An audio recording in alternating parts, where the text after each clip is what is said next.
नमस्कार, मेरा नाम है वंश, मैं हूं आपका social science educator and in today's video we are discussing class 10th geography chapter number first resources and development. Now directly jump into the chapter. सबसे पहले हम देखते हैं रिसोर्सेज की डेफिनेशन को।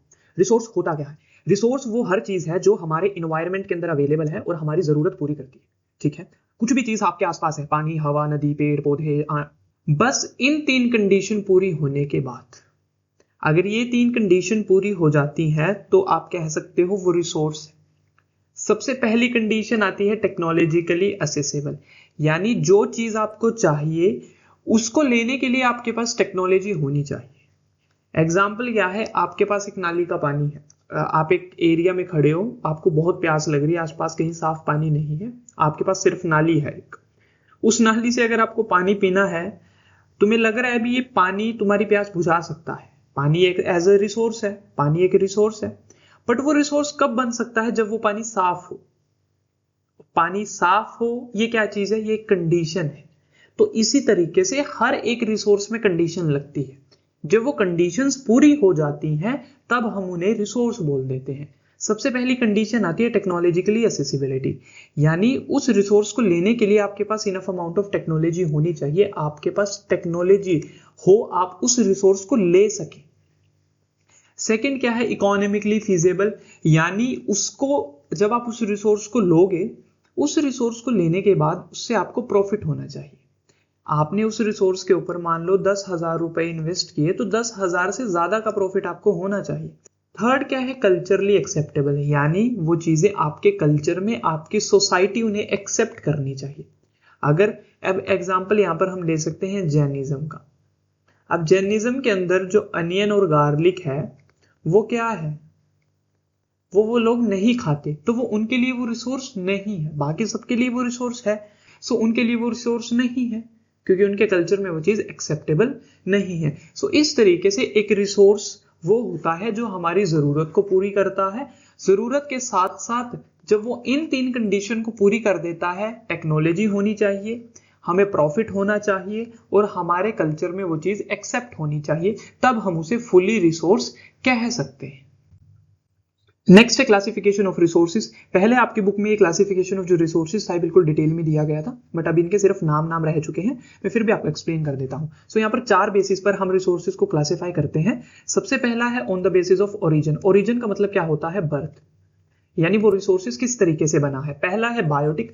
बायोटिक वो होता है जो लिविंग बीइंग से बना होता है, जैसे ह्यूमंस हो गए या प्लांट्स हो गए। नॉन बायोटिक होता है नॉन लिविंग थिंग से बना हुआ है, जैसे कोई रॉक हो गए, मिनरल हो गया, इस तरीके से। ठीक है, नेक्स्ट क्या है? On the basis of exhaustibility. Exhaustibility का मतलब क्या है? उसकी खत्म होने की पावर कितनी है, वो कितनी जल्दी खत्म हो सकता है।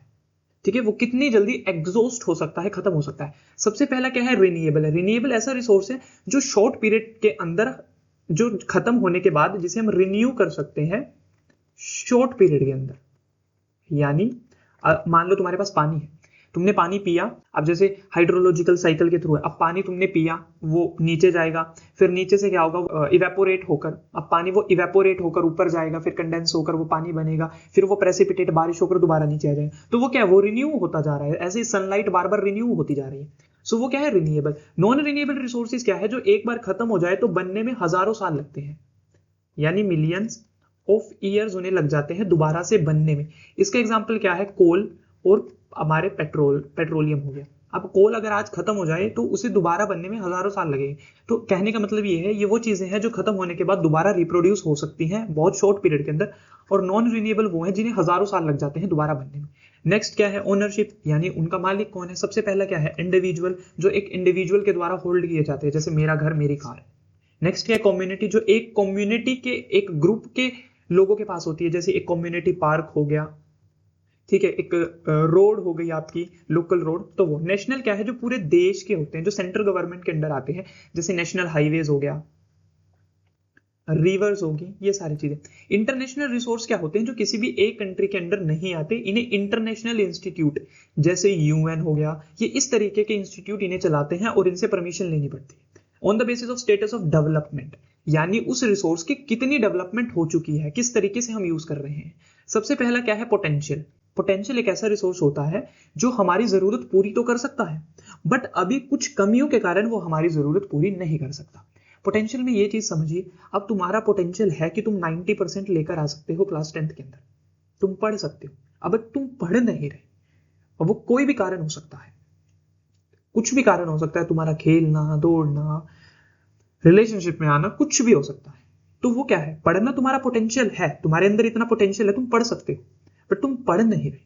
सो ऐसा ही रिसोर्स है, रिसोर्स तुम्हारी जरूरत पूरी कर सकता है, बट वो किसी कारणवश नहीं कर पा रहा। ठीक है। नेक्स्ट क्या है, डेवलप्ड।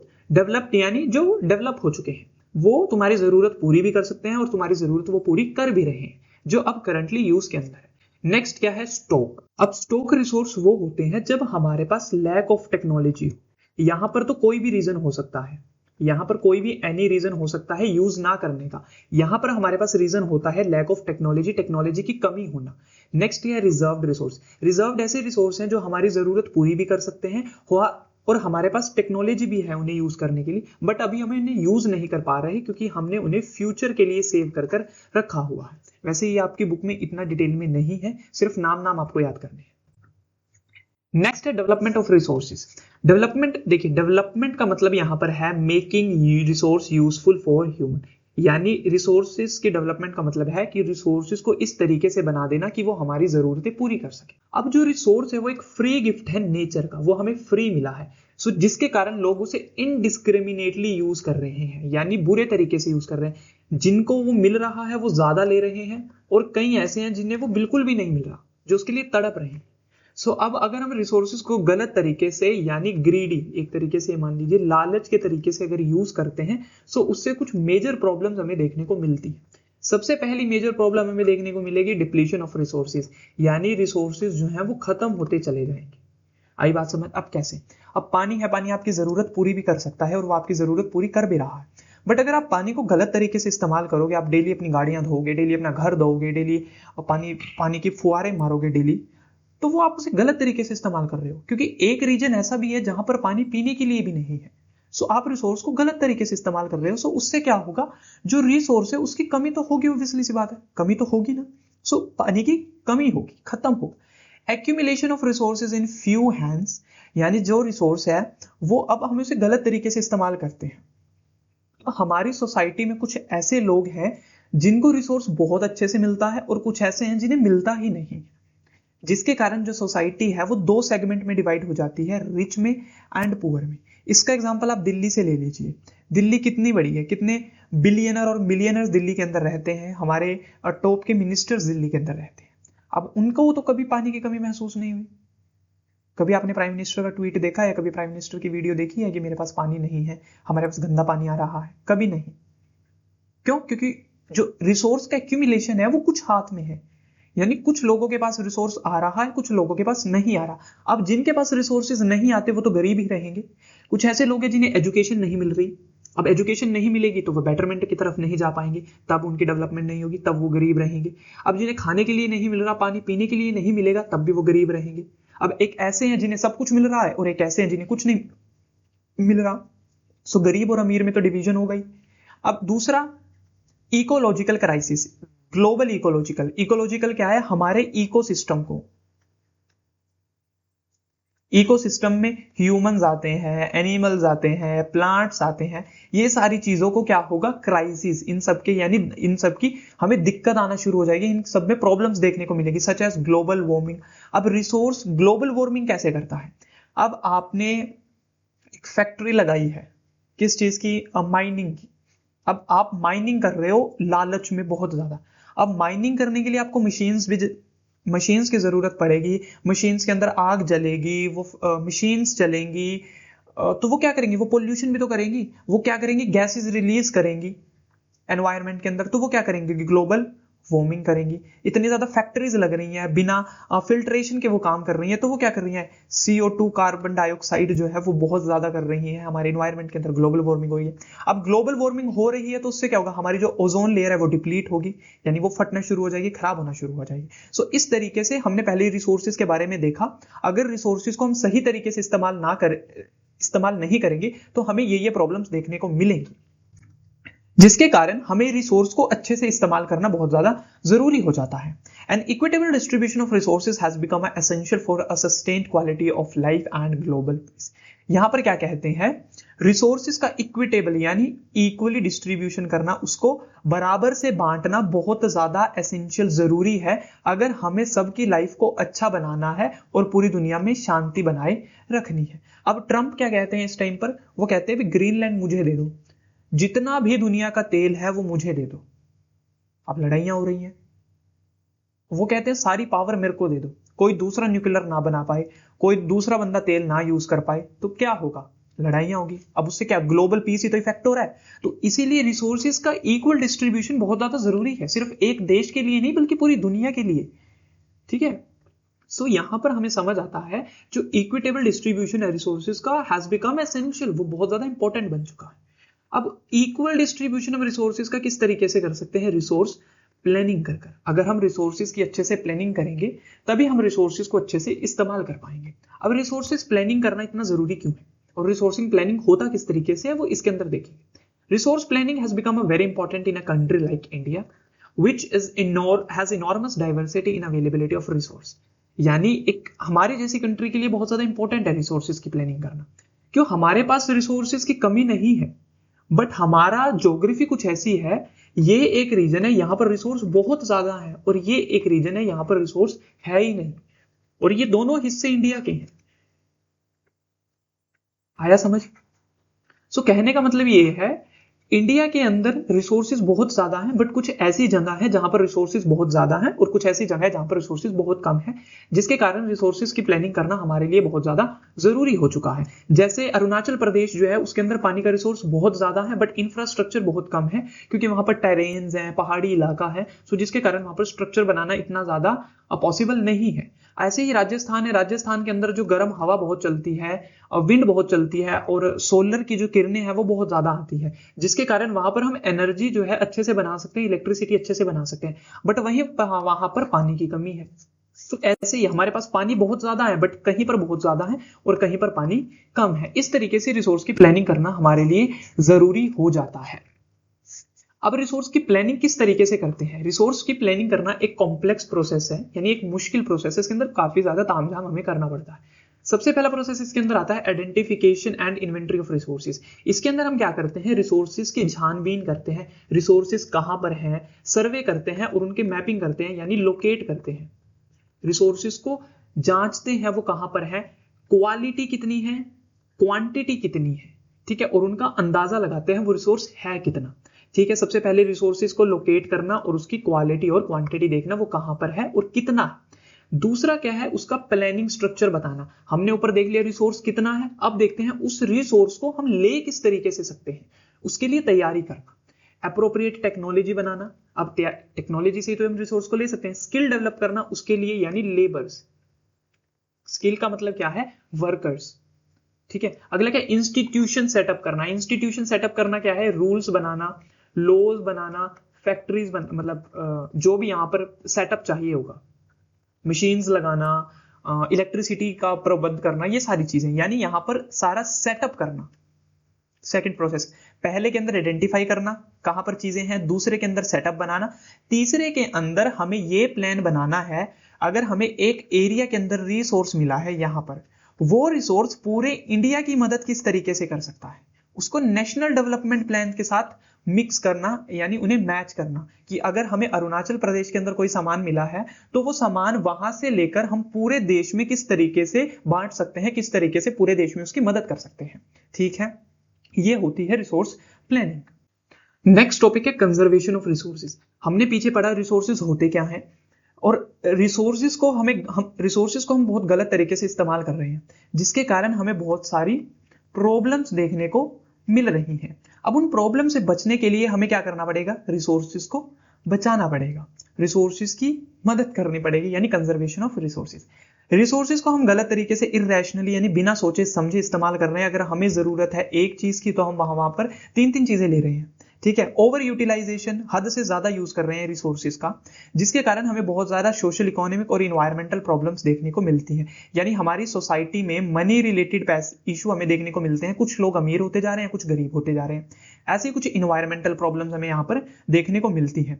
सो इसीलिए रिसोर्सेज का कंजर्वेशन बहुत ज्यादा जरूरी हो गया है, यानी कंजर्वेशन हैज बिकम नेसेसरी, जरूरी हो गया है। इसीलिए गांधी कंजर्वेशन के फेवर में कहते हैं there is enough for everybody's need, यानी हमारे पास इतने रिसोर्स हैं कि हम हर एक की जरूरत को पूरा कर सकते हैं, बट किसी एक के भी लालच को पूरे करने की रिसोर्सेज के अंदर कैपेसिटी नहीं है। यानी सबकी तो हम जरूरतें पूरी कर सकते हैं, बट एक बंदे की भी हम लालच नहीं पूरा कर सकते। क्यों? क्योंकि लालच का कोई अंत ही नहीं है, लालच बहुत बड़ा है। ठीक है, so there is enough for everybody's need, not for anybody's greed, सबकी जरूरत के लिए है बट किसी के लालच के लिए नहीं है। अब रिसोर्सेज को कंजर्वेट किस तरीके से किया जा सकता है, रिसोर्सेज को बचा हम किस तरीके से सकते हैं, उसके लिए हमें करनी पड़ेगी सस्टेनेबल डेवलपमेंट। सस्टेनेबल डेवलपमेंट का मतलब क्या होता है? Development in the present should not compromise with the needs of the future generation without damaging the environment. Development का मतलब होता है जब हम अपनी डेवलपमेंट करते हैं बिना फ्यूचर के लोगों की नुकसान पहुंचाए। अब मान लो मेरे पास 10 रोटियां हैं, ठीक है, अब मेरे पास 3 दिन है, मैंने क्या किया, आज ही 10 के 10 रोटियां खा ली, अब बाकी के 2 दिन तो मैं भूखा मर जाऊंगा। मैंने फ्यूचर के साथ तो कॉम्प्रोमाइज कर लिया, आज की मैंने सोचा आज पेट भर के खाऊंगा, आज की डेवलपमेंट जरूरी है, कल को भूल गया तो कल को तो सफर करूंगा ही। तो ऐसे ही डेवलपमेंट होता है, सस्टेनेबल डेवलपमेंट उसे ही कहते हैं जब हम आज डेवलपमेंट करते हैं बट हम कल के बारे में भी सोचते हैं। ठीक है, वो होती है सस्टेनेबल डेवलपमेंट। अब एक एग्जांपल देखते हैं सस्टेनेबल डेवलपमेंट का, कि कैसे दुनिया के जो लीडर्स हैं उन्होंने सस्टेनेबल डेवलपमेंट को अचीव करने की कोशिश करी। ये होता है रियो डी जेनेरियो ब्राजील के अंदर 1992 के अंदर एक मीटिंग होती है, अर्थ समिट मीटिंग होती है, जहां पर 100 से ज्यादा ग्लोबल लीडर्स यानी 100 से ज्यादा देशों के लीडर्स आते हैं, वहां पर मीटिंग करते हैं और वहां पर वो एक रिजल्ट निकालते हैं उस मीटिंग का, जिसे बोलते हैं एजेंडा 21। यानी जो 21st सेंचुरी है हमारी, उसके लिए हम कुछ एजेंडा सेट करेंगे, कुछ एम सेट करेंगे, कुछ चीजें सेट करेंगे कि हमें इस 21वीं सदी के अंदर ये चीजें क्या करनी है, अचीव करनी है। सबसे पहले क्या है, कॉम्बैट डिसीज, जो हमारी दुनिया के अंदर ज्यादा से ज्यादा बीमारियां फैलती जा रही हैं, इन्हें कंट्रोल करना है। इरेडिकेट पॉवर्टी, गरीबी को कम करना है, क्योंकि अगर गरीबी को कम करेंगे तभी हमारा फ्यूचर सिक्योर होगा। अगर गरीबी कम होगी तभी हमारे कहीं ना कहीं रिसोर्सेज बच पाएंगे, अच्छे से उन्हें यूज कर पाएंगे। कॉम्बैक्ट इन्वायरमेंटल डैमेज, जो हमारे इन्वायरमेंट को बार बार डैमेज हो रहा है, हम डैमेज पहुंचा रहे हैं, उस डैमेज से हम बच पाएंगे। Cooperate on mutual interest and common interest, यानी common needs and common interest, हमें एक दूसरे के साथ मेल जोल बनाकर चलना होगा उन चीजों के ऊपर जिसकी हम दोनों को जरूरत है। अब मेरे को और मेरे क्लासमेट को हम ट्यूशन जाते हैं, हमारा ये मेरा घर है, ये उसका घर है, अब वो अलग बाइक निकाल रहा है, मैं अलग बाइक निकाल रहा हूं, तो क्या है, हमारी कॉमन इंटरेस्ट है और कॉमन नीड है ट्यूशन जाना, सेम ट्यूशन। अब अगर वो भी अलग मोटरसाइकिल निकालेगा और मैं भी अलग मोटरसाइकिल निकालूंगा तो फ्यूल क्या होगा, ज्यादा लगेगा। अब फ्यूल क्या है, एक रिसोर्स है और नॉन रिन्यूएबल रिसोर्स है, अगर वो खत्म हो गया तो उसे बनने में हजारों साल लगेंगे। तो यहां पर हम क्या कर सकते हैं, हम एक ही मोटरसाइकिल पर जाकर ट्यूशन पर जा सकते हैं। हमने क्या किया, कोऑपरेट किया, किस चीज के ऊपर, हमारी दोनों की म्यूचुअल नीड्स के ऊपर, जो हम जिस चीज की हम दोनों को जरूरत है, जिससे हम सस्टेनेबल डेवलपमेंट को क्या कर सके, अचीव कर सके। ठीक है, नेक्स्ट क्या है, local government should have their own agenda 21। यानी अब ये तो उन्होंने पूरी दुनिया के लिए किया था, अब पूरी दुनिया को उन्होंने कहा भी हम ये चीज फॉलो करेंगे, तो उन्होंने कहा अब ये पूरी दुनिया के लिए ये तो एक मेजर चीज है जो हमने पूरी दुनिया के लिए ले ली। अब हर एक देश की, हर एक लोकल गवर्नमेंट्स को भी अपना अपना जो है वो एजेंडा 21 सेट करना पड़ेगा। अब अफ्रीकन और एशियन कंट्रीज हैं जिनके अंदर पॉवर्टी बहुत ज्यादा है और डिसीजेस बहुत ज्यादा है, सो उन्हें इसके ऊपर ज्यादा फोकस करना पड़ेगा। अब जो वेस्टर्न कंट्रीज है वहां पर गरीबी बहुत कम है, सो उन्हें इन्वायरमेंटल डैमेज के ऊपर काम करना पड़ेगा। सो इस तरीके से आपको अपनी चीजों को थोड़ा थोड़ा शिफ्ट करना पड़ेगा, थोड़ा सा मॉडिफाई करना पड़ेगा अपने हिसाब से। तो ये उस अर्थ समिट का वो था, एम थे, ये इसीलिए बनाई गई थी ताकि हम इन सब चीजों को हासिल कर सके 21st सेंचुरी के अंदर। अब हमने पीछे रिसोर्सेज देख लिया होते क्या हैं, हम रिसोर्सेज को गलत तरीके से इस्तेमाल कर रहे हैं, तो उन गलत तरीके से बचने के लिए हमें क्या क्या करना पड़ेगा, के लिए हमें सस्टेनेबल डेवलपमेंट करनी पड़ेगी। और हमने एक सस्टेनेबल डेवलपमेंट का एग्जांपल भी देखा भी कैसे दुनिया में एक कोशिश की गई थी सस्टेनेबल डेवलपमेंट को अचीव करने के लिए। अब आगे हम रिसोर्सेज को डिटेल में देखते हैं। थोड़े कुछ ऐसे रिसोर्स हैं जो हर एक जगह होते हैं और बहुत ज्यादा जरूरी होते हैं। उसमें से सबसे पहला रिसोर्स आता है हमारे पास लैंड रिसोर्स। लैंड एक ऐसा रिसोर्स है जो कि सबसे ज्यादा जरूरी है, क्योंकि जितने भी हमारे काम है वो सारे जमीन के ऊपर किए जाते हैं और ये लिमिटेड अमाउंट में होता है, यानी इसे हम बढ़ा नहीं सकते, सो जिसके कारण हमें इसे बहुत केयरफुली यूज करना पड़ेगा। अब लैंड जो है उसकी इतनी ज्यादा इंपॉर्टेंस क्यों है? सबसे पहले तो क्या है, जितनी भी हमारी क्रॉप्स है, नेचुरल वेजिटेशन है, वो सब इसके ऊपर लगता है। दूसरा, जितने भी एनिमल्स हैं वो सारे लैंड के ऊपर रहते हैं, जितने ह्यूमंस है वो सारे लैंड के ऊपर रहते हैं, जितनी हमारी इकोनॉमिक एक्टिविटी है, यानी जहां जहां से हमारे पास पैसा आता है वो सब लैंड के ऊपर बेस्ड है। हमारी फैक्ट्रीज होगी, एग्रीकल्चर हो गया, हमारा बिजनेस हो गया, सब कुछ जितना भी ट्रांसपोर्ट और कम्युनिकेशन है वो लैंड के ऊपर ही होता है। रोड्स लैंड के ऊपर बने हुए हैं, जितनी ट्रैवल हो रहा है वो सारा लैंड के ऊपर है। इसलिए लैंड जो है वो एक बहुत ज्यादा इंपॉर्टेंट रोल प्ले करती है और बहुत ज्यादा इंपॉर्टेंट रिसोर्स है सबके लिए। अब जो लैंड रिसोर्स है वो बराबर तो नहीं है, वो भी अलग अलग तरीके का हो सकता है। अब वो अलग अलग किस किस तरीके का है, कितना कितना है, वो सब हम यहां देखेंगे। Distribution of land masses.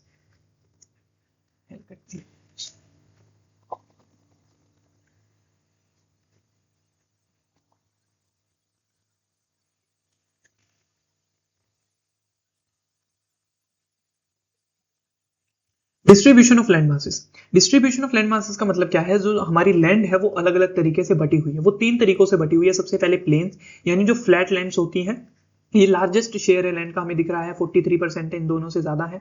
ये फ्लैट लैंड होती है, यानी सीधी होती है, जो हमें ज्यादातर देखने को मिलती है हरियाणा, पंजाब, बिल्कुल सीधी लैंड होती है वो।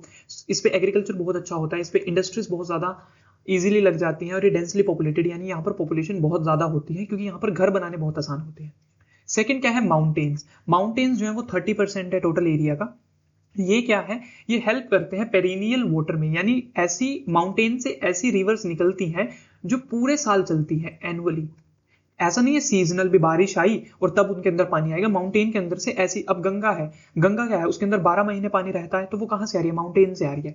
माउंटेन्स दूसरा टूरिज्म के लिए बहुत ज्यादा फेमस है, जैसे वैष्णो देवी हो गया, हिमाचल के अंदर हिल्स हो गया, ट्रैकिंग होगी, वो सब क्या है, माउंटेन्स है, वहां पर टूरिज्म बहुत ज्यादा है। इकोलॉजिकल बैलेंस, यानी हमारी जो रिवर्स है, हमारी जो लैंड है, हमारा जो एनवायरमेंट है, उसको बैलेंस करने में माउंटेन बहुत ज्यादा हमारी मदद करते हैं। थर्ड क्या है, प्लेट्यू। प्लेट्यू क्या होते हैं, एक तरीके से घाटियां जिन्हें बोलते हैं ना, घाटियां। ये फ्लैट लैंड भी नहीं होती, ये बड़े बड़े माउंटेन्स भी नहीं होते, आप इन्हें मान लीजिए ये ऐसे बीच में होते हैं, ठीक है। इनके अंदर मिनरल्स बहुत ज्यादा मिलते हैं, फोसिल फ्यूल, कोल, पेट्रोलियम, ये सारी चीजें इनके अंदर मिलती हैं। फॉरेस्ट इनके अंदर होते हैं, इंपॉर्टेंट फॉर माइनिंग। माइनिंग, क्योंकि यहां पर अगर मिनरल्स मिलते हैं तो यहां पर माइनिंग भी होगी। ये ज्यादातर आपने जैसे राजस्थान टाइप में देखा है, राजस्थान में वो छोटे छोटे पहाड़ बोलते हैं ना जिन्हें घाटियां, वो होते हैं प्लेट्यूज। ये डक्कन प्लेट्यू है जो महाराष्ट्र साइड भी प्लेट्यूज मिलते हैं, उड़ीसा साइड भी प्लेट्यूज मिलते हैं। सो ये सब, इन्हें हम प्लेट्यू बोलते हैं। तो ये तीन चीजें हैं जो हमारे लैंड के डिस्ट्रीब्यूशन से, ये जो तीन चीजें हैं। अब हमने लैंड देख लिया, अलग अलग तरीके के जो लैंड होते हैं। अब उनका यूज देखते हैं। सबसे पहला यूज क्या है, फॉरेस्ट के लिए हम यूज करते हैं, जंगलों के लिए यूज करना। दूसरा क्या है, land under available for cultivation, not available for cultivation, यानी जहां पर हम एग्रीकल्चर नहीं करते। उसके अंदर सबसे पहली आती है बैरन एंड वेस्टलैंड, यानी जो बिल्कुल बंजर पड़ी है, जहां पर कुछ काम नहीं कर रहे। दूसरा क्या है, जो हम नॉन एग्रीकल्चर, उसे हम यूज तो कर रहे हैं बट उसे एग्रीकल्चर के लिए यूज नहीं कर रहे, जैसे बिल्डिंग हो गया, रोड हो गया, फैक्ट्रीज हो गया। अब वो यूज तो हो रही है बट एग्रीकल्चर के लिए यूज नहीं हो रही। अदर अनकल्टिवेबल लैंड, यानी अनकल्टिवेबल का मतलब वही जिन पर एग्रीकल्चर नहीं हो रहा। इन दोनों से हटकर permanent pasture and grazing land, यानी जो जानवरों को चरने के लिए जो जगह होती है वो यूज तो कर रहे हैं बट वो एग्रीकल्चर यूज नहीं है। सेकंड क्या है, land under miscellaneous tree cropping. Miscellaneous tree cropping का मतलब क्या है, ये आपकी जमीन है, यहाँ पर आपने थोड़े से ट्री लगा दिए, यहाँ पर लगा दिए, यहाँ पर लगा दिए, बाकी जगह बंजर पड़ी है, यहाँ पर आपने 4-4, 5-5 ट्रीज लगा दिए। अब ना तो वो एग्रीकल्चर है ना वो वेस्ट लैंड है, तो वो थोड़ा सा यूज हो रहा है, कुछ यूज भी नहीं हो रहा, तो वो अनकल्टिवेबल लैंड है, उस पर हम एग्रीकल्चर नहीं कर रहे। नेक्स्ट आती है कल्चरेबल वेस्ट लैंड, यानी एक ऐसी जमीन जो कि कल्चरेबल तो है, यानी जिसके ऊपर हम खेती तो कर सकते हैं बट आपने उसे खाली छोड़ा हुआ है, बंजर छोड़ा हुआ है। तो इसकी कंडीशन क्या है, ये कौन सी जमीन को बोलते हैं, एक ऐसी जमीन जिस पर हमने खेती किए हुए हमें 5 साल हो जाते हैं, यानी 5 साल से ज्यादा साल हमें हो गए हैं उस पर खेती की हुई, यानी 5 साल से हमने उसके ऊपर कोई भी फसल नहीं लगाई है, उसे हम बोलते हैं कल्चरेबल वेस्टलैंड, यानी इस पर हम खेती तो कर सकते हैं बट हमने की नहीं। फोर्थ है फैलो लैंड्स। फैलो लैंड्स के अंदर आता है करंट फैलो। करंट फैलो वो होता है जिस पर हमने 1 साल से खेती नहीं की हुई, यानी उसे हमने 1 साल के लिए खाली छोड़ दिया, ठीक है, उसे हम बोलते हैं करंट फैलो। और अदर देन करंट फैलो वो होता है जो 1 से लेकर 5 साल तक खाली हो। अब देखिए, कल्चरेबल सबसे पहले हमने देखा था जो 5 साल से ज्यादा के लिए ऐसे ही वेस्ट पड़ा हो, वो है कल्चरेबल वेस्टलैंड। फिर क्या था, 1 साल से कम के लिए, उसे बोलते हैं करंट फैलो। अगला है जो 1 से लेकर 5 साल तक खाली पड़ा हो, उसे बोलते हैं हम अदर देन करंट फैलो, ठीक है। तो ये 3 तरीके के करंट फैलोज होते, ये 3 तरीके के नॉन एग्रीकल्चर यूज होते हैं। नेक्स्ट क्या है, net sown area. Net sown area वो होता है जिस पर हम एग्रीकल्चर करते हैं, यानी टोटल जमीन जिस पर हम एग्रीकल्चर करते हैं उसे हम बोलते हैं नेट सोन एरिया।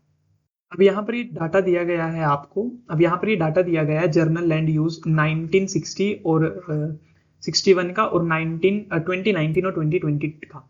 इसके अंदर ये कुछ अलग अलग वो बताए गए हैं, जैसे ये फॉरेस्ट एरिया है, ये कल्चरेबल, ये barren land and culturable land है। सो आप इनको दोनों को कंपेयर कर सकते हो कि 1960 में 18.11% फॉरेस्ट लैंड था, यानी इतनी एरिया में फॉरेस्ट लगाई जाती थी, और 2020 के अंदर इतने में फॉरेस्ट लगाई जाती है। पहले के टाइम पर 12% जो जमीन थी वो वेस्टलैंड में पड़ी थी, और 2020 के अंदर सिर्फ वो घटकर 5% रह गई है। तो इस तरीके से आप इस पूरे डाटा को कंपेयर कर सकते हो, एक बार इन्हें पढ़ सकते हो। नेक्स्ट टॉपिक है लैंड यूज पैटर्न। अब हम देखते हैं वो जो हमने जमीन का हमने डिस्ट्रीब्यूशन देखा था, अब उसे देखते हैं हम उसे यूज किस तरीके से करते हैं। हाउ लैंड इज यूटिलाइज्ड, यानी यूज किस तरीके से की जाती है। अब कुछ फैक्टर्स देखते हैं जिनके बेसिस पर, जिनके ऊपर हमारा लैंड यूज करना डिपेंड करता है, ठीक है। सबसे पहला क्या है, फिजिकल फैक्टर्स। फिजिकल फैक्टर्स में आती है आपकी टोपोग्राफी, आपके माउंटेन्स, प्लेन्स एंड प्लेट्यू। सबसे पहले तो इन्हीं के ऊपर डिपेंड करता है। अगर वो माउंटेन्स होंगे तो वहां पर जो एग्रीकल्चर है वो बहुत ज्यादा मुश्किल होगा। अगर प्लेन्स है तो वहां पर लैंड का जो यूज है वो अलग होगा। यहाँ पर हम यूज थोड़ा मुश्किल तरीके से कर सकते हैं, यहाँ पर आसान तरीका रहेगा, यहाँ पर थोड़ा सा मीडियम आपका रहेगा।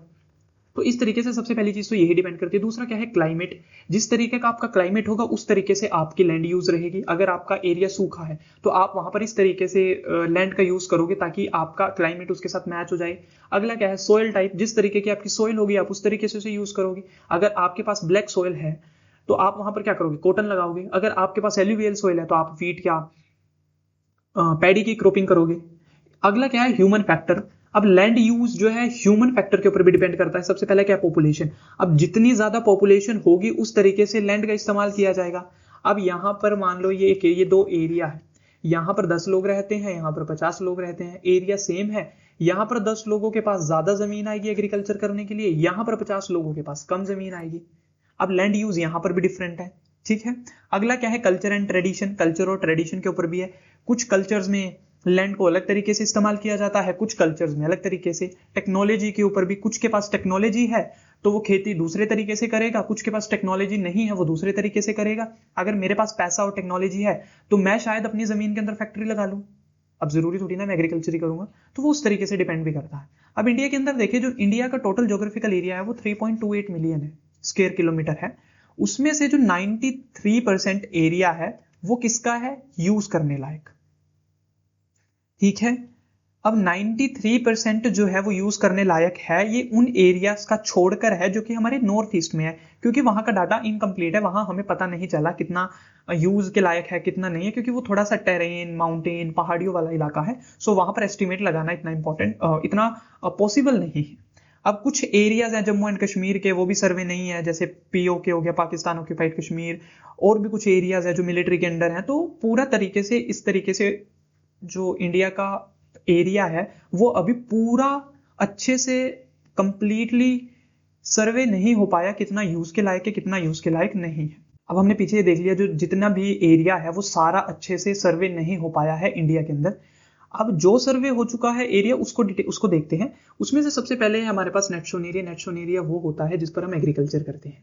अब जितना हमारा एरिया सर्वे हो चुका है उसमें से जो 54% एरिया है उसके ऊपर मल्टीपल क्रॉपिंग की जाती है, यानी उसके अंदर हम जो क्रॉप्स हैं वो 1 साल के अंदर मोर देन वंस, यानी 1 साल के अंदर 1 से ज्यादा क्रॉपिंग करते हैं 54% एरिया में। यानी 54% एरिया ऐसा है जिस पर हम साल में 2 या 2 से ज्यादा बार क्रॉप्स लगाते हैं।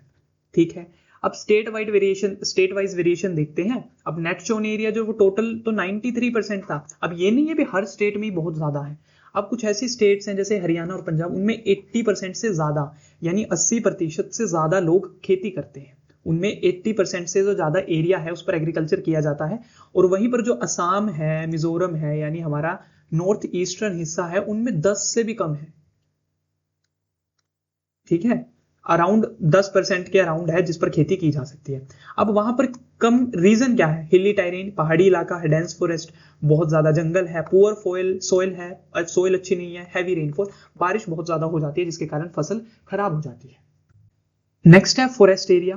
पहले क्या था जिस पर हम एग्रीकल्चर करते हैं, अब वो देखते हैं जिस पर हम जंगल लगाते हैं। So less than 33% as per the policy. देखिए इंडिया के अंदर ना एक पॉलिसी आई थी, एक लॉ बनाया गया था फॉरेस्ट एक्ट, मेरे को नाम याद नहीं है। उसके अंदर ये बताया गया था कि जो 30% एरिया है वो हर स्टेट का उसके अंदर फॉरेस्ट होना चाहिए 30% एरिया में। बट इंडिया के अंदर 30% से कम एरिया है जिसके अंदर फॉरेस्ट है। ठीक है, अब फॉरेस्ट क्यों है? Ecological balance. ये क्या करते हैं? जैसे ऑक्सीजन रिलीज करते हैं और हमारी रेनफॉल में भी हमारी मदद करते हैं। सो इसीलिए ये हमारे इकोसिस्टम को बैलेंस करने में मदद करते हैं। लाइवलीहुड पीपल, ये लोगों को क्या है? लाइफ प्रोवाइड करते हैं। कुछ ऐसे ट्राइबल लोग हैं जो इनके अंदर रहते हैं, कुछ ऐसे लोग हैं जिनका फूड इनके ऊपर डिपेंड करता है, इनका फ्यूल इनके ऊपर डिपेंड करते हैं। तो फॉरेस्ट इसलिए हमारे लिए बहुत ज्यादा जरूरी है। थर्ड क्या है? Pasture land. पैस्चर क्या होती है? जो घास चरने के लिए जगह छोड़ती है। अब ये जो है समय के साथ कम होती जा रही है क्योंकि लोग क्या कर रहे हैं? पैस्चर लैंड्स को फील्ड्स के अंदर कन्वर्ट किए जा रहे हैं, यानी खेतों के अंदर कन्वर्ट किए जा रहे हैं। अब अगर पैस्चर लैंड्स जो है वो खत्म होती जा रही हैं तो इससे क्या है? जो फूडर रिसोर्सेज हैं, फूडर रिसोर्सेज क्या होते हैं? जो एनिमल्स का खाना होता है, एनिमल्स का फूड, उसके ऊपर जो प्रेशर बढ़ता जा रहा है। क्यों? क्योंकि पहले क्या था? लोगों के पास पैस्चर्स लैंड हुआ करते थे, यानी बहुत बड़ी बड़ी जमीनें हुआ करती थी जिनके ऊपर घास, भैंस गाय घास चर लिया करती थी। तो लोगों को घर पर कम घास लेकर आना पड़ता था और अपने खेतों में कम घास लगाना पड़ता था। अब क्या है? ये जो पैस्चर लैंड्स हैं ये कम होते जा रहे हैं, जिनके कारण लोगों को अपने जानवरों को खाना खिलाने के लिए अपनी जमीन के ऊपर अलग से फूडर क्रॉप्स लगानी पड़ती है। ठीक है, तो वहां पर प्रेशर बढ़ जाता है। अब पैस्चर लैंड से एक और प्रॉब्लम आती है ओवर ग्रेजिंग की। मान लो जब गाय जो है वो ज्यादा, अब गाय ये घास है, ये नीचे उसकी जड़ें हैं, अब यहां तक तो उसने खा लिया, एक खाकर चली गई, अगली आएगी वो इसे यहां से भी खाने की कोशिश करेगी, वो अपने साथ रूट को उखाड़ देगी, ओवर ग्रेजिंग करेगी। अगर ओवर ग्रेजिंग होगी, बार बार उस पर नए, मतलब हम हद से ज्यादा गाय भैंस को उसके ऊपर चराएंगे तो उससे जो हमारी लैंड है वो भी डिग्रेड होती है। अगला क्या है? Waste land. वेस्ट लैंड जो ऐसी वेस्ट है, ऐसी लैंड है जिनके ऊपर हम एग्रीकल्चर नहीं कर सकते, जैसे रॉकी यानी पथरीले एरियाज हो गए, डेजर्ट हो गया, एरिड लैंड होगी यानी बंजर जमीनें। नॉन एग्रीकल्चर यूजेस, जहां पर रोड्स बने हुए हैं, रेलवे के ट्रैक्स बिछे हुए हैं, इंडस्ट्रीज लगी हुई हैं, अब वो यूज तो हम कर रहे हैं बट वो नॉन एग्रीकल्चर है, उन्हें हम खेती बाड़ी में यूज नहीं कर रहे हैं। हम अब हमने देखा जो लैंड है वो अलग अलग तरीके से हम उसे इस्तेमाल करते हैं, अलग अलग यूजेस है लैंड के। अब जो लैंड का ओवर यूज होता जा रहा है, अब ओवर यूज किस तरीके से हो रहा है? अब मेरे पास एक जमीन थी, मेरे ग्रैंडफादर ने भी उसी के ऊपर एग्रीकल्चर किया, मेरे फादर ने भी, अब मैंने भी। अब हम सेम लैंड को कल्टीवेट किए जा रहे हैं तो लैंड के ऊपर प्रेशर तो बनेगा। सो ओवर यूज हो रहा है लैंड का, हद से ज्यादा इस्तेमाल किए जा रहे हैं उसी। अब पहले एक ऐसी जमीन थी जिसके ऊपर एक फैमिली पलती थी, अब उसी फैमिली के ऊपर, उसी जमीन के ऊपर 4 फैमिलियां पलती है, तो अब उस लैंड को उन 4 फैमिली का पेट भरना है, पहले वो एक फैमिली का पेट भरती थी। सो ओवर यूज किए जा रहे हैं हम लैंड का, जिससे लैंड डिग्रेड होती जा रही है, यानी लैंड की जो क्वालिटी है और उसकी जो प्रोडक्टिविटी है, यानी उसकी जो हमें आउटपुट देती है वो कम होता जा रहा है। अब उसके कुछ कारण हैं जो ओवर यूज कर रहे हैं हम लैंड का, जिसके कारण लैंड डिग्रेड हो रही है, उसके कुछ कारण है। सबसे पहला क्या है? डिफोरेस्टेशन, जंगलों को हम काटते जा रहे हैं। माइनिंग कर हम, अगर ये एक है, आज से हजारों साल पहले इसके ऊपर खेती की जाती थी, आज के टाइम पर लोगों को पता चला इसके नीचे कोल दबा हुआ है, तो लोग क्या करेंगे? इस मिट्टी को यहां से उखाड़ कर नीचे से कोल निकालेंगे, तो अब ऊपर की मिट्टी उखाड़ दी तो ये खराब होगी ना जमीन। तो इस तरीके से माइनिंग लैंड को डिग्रेड करते हैं। इंडस्ट्रियल एक्टिविटीज, अब जहां पर एक बार इंडस्ट्री लगा दी, अब वहां पर ना तो एग्रीकल्चर होगा और इंडस्ट्री के साथ साथ इंडस्ट्री से गंद निकलेगा, वो आसपास के एरिया को खराब करेगा। ओवर ग्रेजिंग होगी। ओवर इरिगेशन किस तरीके से करता है? ये तुम्हारा खेत है, तुमने इसके अंदर पानी हद से ज्यादा इकट्ठा कर दिया, तो यहाँ पर पानी क्या हो जाएगा? सैलिनिटी, पानी के अंदर से सैलिनी, नमक एक तरीके से ये सैलिनिटी आएगी, जिससे तुम्हारी फसल खराब होगी। गल जाती है ना फसल, जब अगर ज्यादा पानी छोड़ दें फसल के अंदर तो वो होगा। अब उससे धरती भी तो खराब होगी, वो गिदगिदी सी हो जाती है, खराब हो जाती है। अब हमने लैंड यूज देखा, अब लैंड हम गलत तरीके से इस्तेमाल कर रहे हैं, उससे हमारी लैंड खराब हो रही है। अब उस खराब जमीन को हम किस तरीके से बचा सकते हैं? सबसे पहला है एफोरेस्टेशन, ज्यादा से ज्यादा पेड़ लगाएंगे तो ज्यादा से ज्यादा हरियाली होगी और जो लैंड की फर्टिलिटी है वो वापस आएगी। कंट्रोल करेंगे ग्रेजिंग को, यानी गाय भैंस को थोड़ा सा कंट्रोल कर रखेंगे भी, अच्छे से खाओ, हबड़ी तबड़ी मत मचाओ। शेल्टर बेल्ट्स लगाएंगे। शेल्टर बेल्ट्स क्या होता है? जब हम ट्रीज, आपने पेड़ों, जैसे ये रोड है इसके बीच में देखा है वो पेड़ पौधे लगाए हुए होते हैं, तो उन्हें हम शेल्टर बेल्ट्स बोलते हैं। Growing thorny bushes in arid area, इसका मतलब क्या है? थोर्नी का मतलब है कांटेदार। अब ये पूरा रेगिस्तान है, अब यहाँ पर बहुत तेज हवाएं चल रही हैं, तो यहाँ से ये मिट्टी उड़ कर जा रही है, तो क्या करेंगे, इसके ऊपर जो कांटेदार कैक्टस हो गया या कुछ भी चीजें, अगर हम वो लगा देंगे तो वो क्या करेंगे, मिट्टी को होल्ड कर रखेंगे और इस मिट्टी को उड़ने नहीं देंगे। सो हमें वो करना है ताकि डेजर्ट के अंदर हमारी जो लैंड है वो बच सके। प्रॉपर वेस्ट मैनेजमेंट क्या है? अगर हम पानी को या कोई भी गार्बेज को अच्छे से वेस्ट नहीं करेंगे, डिस्पोज नहीं करेंगे, तो वो बाकी की जमीन को खराब करेगा, तो उसे भी हमें प्रॉपर मैनेज करना पड़ेगा। रेगुलेट माइनिंग, जो ये माइनिंग होती है, ये जो हम माइनिंग करते हैं, इसे हिंदी में क्या बोलते हैं पता नहीं, माइनिंग करते हैं, तो उसे अच्छे से इस्तेमाल करना, मतलब उसे रेगुलेट करना पड़ेगा, उसे कंट्रोल करना पड़ेगा, ताकि माइनिंग एक्टिविटीज जो है वो किसी भी लैंड को डिग्रेड ना करे। अगर आपने कहीं पर माइनिंग की है तो आप उसे रिस्टोर भी करें जिस जमीन पर आपने की है। लोग आज के टाइम पे इंडिया के अंदर इतनी गंदी पॉलिटिक्स है, इतना गंदा सिस्टम है, ये एरिया है यहाँ पर आपने माइनिंग कर एक खड्डा खोद दिया तो आप ये खड्डा ऐसे ही छोड़ के चले जाओगे, इसके ऊपर इसको दोबारा रिफिल नहीं करोगे, इसके अंदर पानी भर जाएगा, लोग गिर सकते हैं, गार्बेज इकट्ठा हो सकता है। सो लैंड बहुत गलत तरीके से डिग्रेड होती है। सो यहाँ पर इतना बुरा हाल है। सो उस चीज को भी आपको करना है। आप में जो बहुत सब ऐसे हैं जिनके माइनिंग के बिजनेसेस होंगे, सो प्लीज इस चीज की थोड़ी सी रिस्पॉन्सिबिलिटी रखिए अपने देश के प्रति, अपनी कम्युनिटी, अपनी सोसाइटी के प्रति। इतना पैसा भी लेकर कहां पर जाओगे?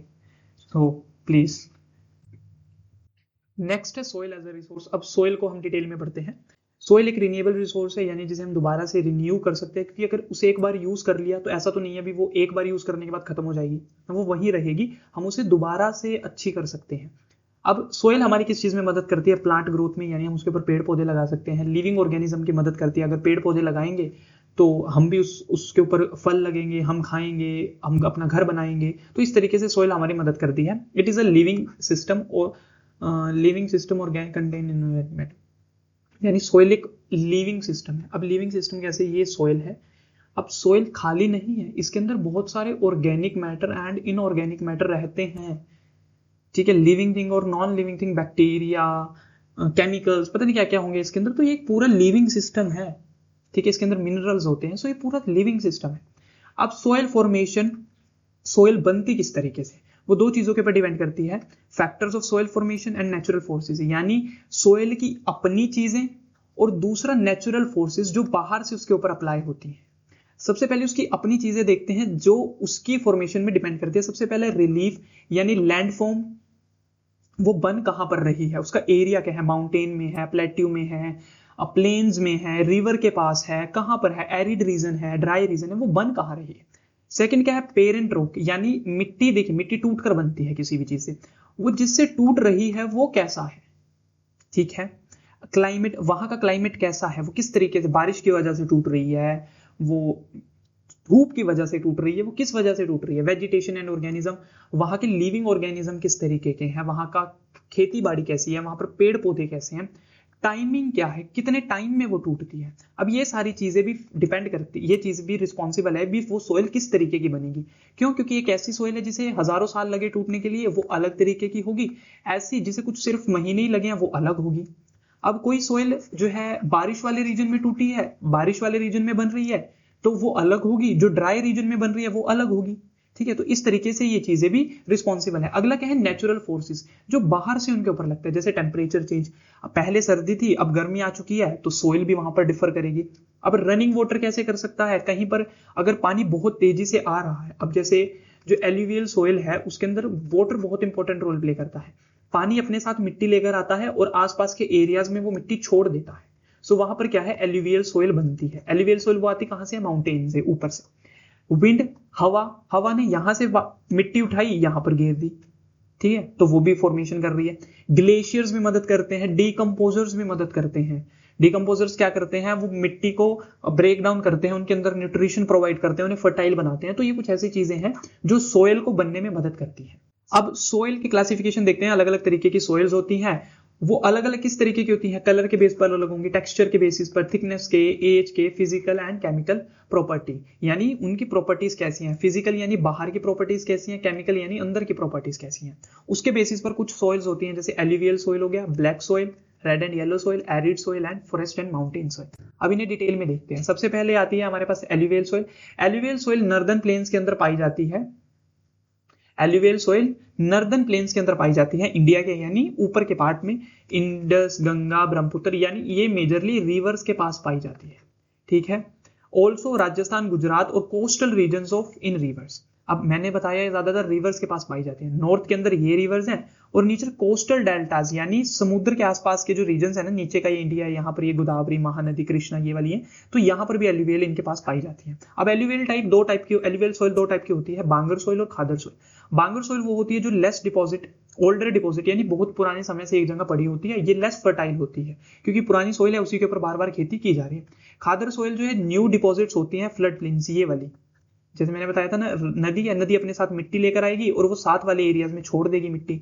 वो छोड़ेगी किस तरीके से? जब पानी आता है तो पानी, आपने देखा होगा कुछ ऐसे रीजन होते हैं जैसे पंजाब के अंदर पानी आया था, तो जब पानी घरों में घुस चुका था, घुसने के बाद जब वो पानी सूखा था, सो लोगों के घरों में मिट्टी मिट्टी हो चुकी थी, तो इस तरीके से वो नई मिट्टी लेकर आती है, उसे हम खादर सोइल बोलते हैं। ये बहुत ज्यादा फर्टाइल होती है क्योंकि नई सोइल होती है, अनयूज्ड होती है, फाइन पार्टिकल बारीक होती है, जिसके कारण यहाँ पर फसल बहुत अच्छी होती है। अब ये एलुवियल सोइल इंपॉर्टेंट क्यों है? क्योंकि एक तो ये बहुत फर्टाइल होती है, ठीक है, इसके अंदर पोटाश, फॉस्फेरिक एसिड, लाइम ये सारी चीजें पाई जाती हैं और ये वीट, राइस, शुगरकेन और पल्सिस दालों के लिए बहुत ज्यादा बेनिफिशियल होती है, इनको उगाने में बहुत अच्छी होती है। नेक्स्ट है ब्लैक सोइल। ब्लैक सोइल जो है उसका कलर ब्लैक होता है, इसे रेगर सोइल और ब्लैक कॉटन सोइल भी बोलते हैं। इसके ऊपर सबसे अच्छी कॉटन उगाई जाती है। ये महाराष्ट्र, मध्य प्रदेश, छत्तीसगढ़ और दक्कन प्लेट्यू के अंदर पाई जाती है। अब इसके कुछ फीचर्स हैं। सबसे पहला फीचर क्या है? एक फाइन क्ले यानी चिपचिपी बहुत होती है। अगर ये चिपचिपी होती है तो इसके अंदर मॉइस्चर रहेगा, यानी ये क्या करेगी? पानी को सोख कर ज्यादा देर तक रखेगी। ये रिच होती है कैल्शियम कार्बोनेट, मैग्नीशियम, पोटाश के अंदर, इन चीजों के अंदर तो ये अच्छी होती है, बट फॉस्फोरस के अंदर बहुत गंदी होती है। अब जब ये गीली होती है तब तो ये चिपचिपी होती है, बट ये जब सूख जाती है तो इसके अंदर क्रैक्स आने शुरू हो जाते हैं, यानी दरारें पड़ने इसके अंदर शुरू हो जाती है, ठीक है। ये सोइल है। नेक्स्ट है रेड एंड येलो सोइल। अब रेड एंड येलो सोइल क्या है? ये develop from a crystalline igneous rock in the area of low rainfall in the eastern and south southern part of Deccan plateau. ये soil वहां पर बनती है जहां पर जो इग्नियस रॉक्स होती है ना, वो क्रिस्टलाइन जो इग्नियस रॉक होती है, इग्नियस रॉक कौन सी होती है? जो लावा से मिलकर बनती है। सो जब लावा की जो इग्नियस रॉक है जब वो टूटती है तब ये उनसे बनती है रेड एंड येलो सोइल। ये एक तरीके से आप इसको गूगल पर सर्च कर देखना, ये नॉर्मल सोइल के तरीके से, बट ये क्रिस्टलाइज थोड़ी सी अजीब सी सोइल होती है, रेडिश कलर की होती है, ये इतनी फर्टाइल नहीं होती। ये सोइल के अंदर रेड कलर होता है due to diffusion of iron in crystalline, ठीक है। इग्नियस रॉक होती है, रेड कलर की तो होगी, आयरन इसके अंदर बहुत ज्यादा होता है। ये येलो तब लगती है जब ये हाइड्रेटेड फॉर्म में होती है, जब ये सूखी होगी तो रेड होगी, जब इसके अंदर वाटर आ जाएगा तो ये कहीं ना येलो कलर ले लेगी, ठीक है। ये कहां पर पाई जाती है? उड़ीसा, छत्तीसगढ़ के अंदर, southern part of middle Ganga plains, यानी गंगा के आसपास के जो प्लेन्स है ना उनके ऊपर सदर्न पार्ट में। Piedmont zone of western Ghats. Piedmont क्या होते हैं? वेस्टर्न घाट्स के ये वाले रीजन, ठीक है। यहाँ पर भी रेड एंड येलो सोइल पाई जाती है। नेक्स्ट सोइल है लेटराइट सोइल। देखिए जो लेटराइट सोइल है ये tropical and subtropical climate के अंदर with alternative wet and dry season के अंदर डेवलप होती है। अब इसका मतलब क्या है? इसका मतलब ये है, ये एक रीजन है, यहाँ पर एक टाइम पर बारिश पड़ी, सूख गया, पानी आया, फिर सूख गई, फिर बारिश हुई, फिर सूख गई, फिर बारिश हुई, फिर सूख गई, तो ये alternative wet and dry region, गीला हुआ सूख गया, गीला हुआ सूख गया, गीला हुआ सूख गया, इस तरीके से ये सोइल बनती है, जिसके कारण इस सोइल जो है ये इनफर्टाइल हो जाती है लीचिंग के कारण। लीचिंग का मतलब पता क्या है? पानी के कारण उसके ऊपर के सारे न्यूट्रिएंट साफ हो जाना। बार बार बारिश पड़ रही है, बारिश पड़ती जा रही है और उसके जो न्यूट्रिएंट्स हैं वो बारिश पड़ रही है, सूख रही है, पड़ रही है, सूख रही है, पानी इकट्ठा हो जाता है सोइल के अंदर, जिसके कारण सोइल जो है वो लीचिंग करना शुरू कर देती है, यानी एक तरीके से उसके जो न्यूट्रिएंट्स है वो साफ होना शुरू हो जाते हैं। ये सबसे बेस्ट है टी और कॉफी को ग्रो करने के लिए। ये सर्दर्न स्टेट्स के अंदर पाई जाती है, यानी साउथ के अंदर पाई जाती है। वेस्टर्न घाट्स ऑफ महाराष्ट्र के जो घाट्स हैं, जैसे ये इंडिया है, ये घाट्स इनके ऊपर पाई जाती है, उड़ीसा के अंदर पाई जाती है, वेस्ट बंगाल के अंदर पाई जाती है, और कुछ नॉर्थ ईस्टर्न जो रीजन है उनके अंदर लेटराइट सॉइल पाई जाती है। ठीक है, सो ये बेसिकली उन रीजन्स के अंदर पाई जाती है जहां पर बारिश भी होती है और गर्मी भी पड़ती है। नेक्स्ट क्या है, एरिड सॉइल। एरिड सॉइल जो होती है वो रेड और ब्राउन कलर की होती है। ये जर्नली सैंडी, एरिड सॉइल आप राजस्थान में देख लीजिए। एरिड का मतलब क्या है, रेत। ठीक है ना, ये सैंडी होती है, रेत की टाइप की होती है, सेलाइन इन नेचर होती है। सेलाइन इन नेचर यानी इसके अंदर सोल्ट बहुत ज्यादा होता है, सोल्यूबल सोल्ट, इसके अंदर सोल्ट मिला होता है।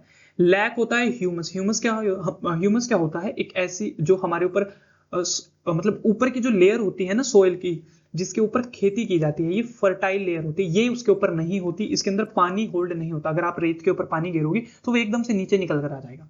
ठीक है, lower horizon of soil are occupied by kankar because of the increasing calcium content downward. मान लो ये एक एरिया है, ये ऊपर यहाँ पर एरिड सोइल बहुत ज्यादा है, एरिड सोइल के नीचे जो है वो कंकड़ होते हैं यूजुअली। ठीक है, इसके नीचे कंकर होते हैं। अब ये कंकर क्यों बनते हैं, कंकर बनते हैं कैल्शियम कंटेंट से, यानी यहाँ पर कैल्शियम कंटेंट बहुत ज्यादा होता है। सो जिसके कारण वो कैल्शियम कंटेंट अब सोइल के अंदर तो रुकता नहीं, सो जिसके कारण वो इकट्ठा होता रहता है और क्या करता रहता है, कंकर बनाता रहता है, फिर वो कंकर नीचे बैठ जाते हैं। ये हमने देखा जो कंकर, जो एरिड लेयर होती है, इसकी सबसे नीचे की जो लेयर है वो कंकर की होती है, जिसके कारण यहाँ पर पानी का फिल्ट्रेशन होना बहुत ज्यादा मुश्किल हो जाता है, पानी इसमें नीचे पास नहीं होता ग्राउंड के अंदर। नेक्स्ट क्या, फॉरेस्ट सॉइल। फॉरेस्ट वो होती है जो हिली और फॉरेस्ट रीजन्स में मिलती है, ये लोमी होती है, यानी ये चिपचिपी दबदबी सी होती है, और silty in valley side and coarse grained on the upper slope, यानी ये लोमी और चिपचिपी होती है कहां पर, वैली साइड्स में, माउंटेन्स के थोड़े से नीचे साइड पर, और कोरस ग्रेन यानी बहुत बड़ी मतलब दरदरी सी, और कोरस वाली दरदरी सी जो ये ऊपर की साइड होती है माउंटेन्स पे जब हम चले जाते हैं। In the snow covered areas of Himalaya the soil experience denudation and are acidic due to the humus content, यानी हिमालय पर ये क्या है, लो ह्यूमस कंटेंट होता है इनके ऊपर। इन मतलब ये डेनुटेशन मतलब क्या है, बारिश के कारण ये नीचे आती जाती है। अब ये एक माउंटेन है, बारिश हुई, इसके ऊपर का जो फर्टाइल एरिया है, फर्टाइल सोइल है, वो बारिश के साथ पानी के साथ नीचे आ गया, सो जिसके कारण इनके अंदर अपना ह्यूमस कंटेंट कम रह गया है, एग्रीकल्चर करने के लिए कम रह गया, क्योंकि सारा नीचे फ्लोर प्लेन्स पर आ जाता है। Soil is fertile in the river terrace and alluvial है, the soil is fertile on the river terrace and alluvial plain लो है। हाँ, मैंने वही बताया। अब ये यहाँ पर पानी, अब यहाँ पर नदियां भी चलती हैं इनके साथ, तो क्या होगा, ये सोयल जो है, अब बारिश आई, पानी अपने साथ मिट्टी ले गया और ये नदियों में मिलकर आगे फ्लोर प्लेन्स पर चला गया, और वहां पर उन्होंने एल्यूवियल सोयल छोड़ दी। ऐसे ही बारिश आई, बारिश अपने साथ साथ पानी लेकर आई, और नीचे के जो एरियाज थे, खेत थे, उनमें पानी इकट्ठा हो गया, वहां पर उस मिट्टी को छोड़ दिया। सो ये क्या करते हैं, माउंटेन ऊपर से मिट्टी को लेकर आते हैं और नीचे खेतों पर छोड़ देते हैं, फर्टाइल सोइल। अब सोइल इरोजन देखते हैं, सबसे बड़ी दिक्कत जो आती है सोइल इरोजन की, यानी सोइल की दिक्कत क्या होती है, सोइल इरोजन। सोइल इरोजन का मतलब क्या है, जब सोइल, ये सोइल पड़ी है, ये किसी भी चीज के साथ ऊपर से उड़कर कहीं दूसरी जगह चल जाती है, यानी सोइल का जो कवर है वो साफ हो जाता है, वॉशिंग डाउन हो जाता है। ह्यूमन एक्टिविटीज जैसे mining, overgrazing, construction, deforestation soil erosion के लिए रिस्पॉन्सिबल है। जो सोइल इरोजन है उसके अंदर कुछ नेचुरल फिनोमिना भी होते हैं, जैसे हवा होती है, ग्लेशियर, वाटर, ये भी क्या करते हैं, सोइल इरोजन कर देते हैं। आपने देखा हो, जब बारिश आती है तो वो अपने साथ बहुत सारा पानी आता है और आपके खेतों के अंदर गड्ढे कर देती है, सो वहां से वो मिट्टी लेकर चली जाती है। सो एक नेचुरल फोर्स है, उससे भी होता है। Farming practices are not true up to par might also lead to the soil erosion, यानी जो फार्मिंग प्रैक्टिसेस हैं वो भी हम कहीं ना कहीं गलत तरीके से, कुछ ऐसी प्रैक्टिसेस हैं जो हम गलत तरीके से करते हैं, जिसके कारण हमें सोइल की कमी देखने को मिलती है, हमारी जो सोइल है वो खराब होती है। नेक्स्ट क्या है, शीट इरोजन। अब सोइल जो है वो अलग अलग तरीके का होता है। सबसे पहला क्या होता है, शीट इरोजन। शीट इरोजन का मतलब क्या है, जिस पर टॉप सोइल इरोड हो जाती है पानी के कारण, शीट, ऊपर की शीट साफ हो जाती है। और दूसरा विंड इरोजन क्या है, यहाँ पर लूज सोइल जो होती है ना, मतलब जैसे अब ये है, जब बहुत तेज आंधी तूफान चलता है तो आप देखते हो पानी, सॉरी, जो हवा है वो अपने साथ कितनी मिट्टी लेकर उड़ती है, तो वो होता है विंड इरोजन। अब इससे बचे किसे, सबसे पहला क्या है, कॉन्टूर प्लगिंग। कॉन्टूर फ्लोइंग का मतलब क्या होता है, अगर आपका खेत मान लो इस तरीके से, आप इसके अंदर इस तरीके से खेत को ना जोत कर, अब अगर आप इस तरीके से खेत को जोतोगे तो क्या होगा, अगर हवा आई तो वो यहां से बिल्कुल आराम से सारी मिट्टी को लेकर चली जाएगी अपने साथ, पानी आया वो इसको आराम से साफ करता चला जाएगा। अगर इंस्टेड आप क्या करो, ये खेत है, इसके अंदर आप जिस तरीके से ये खेत है ना, इसको इसी तरीके से अगर जोतोगे ना आप, इस तरीके से।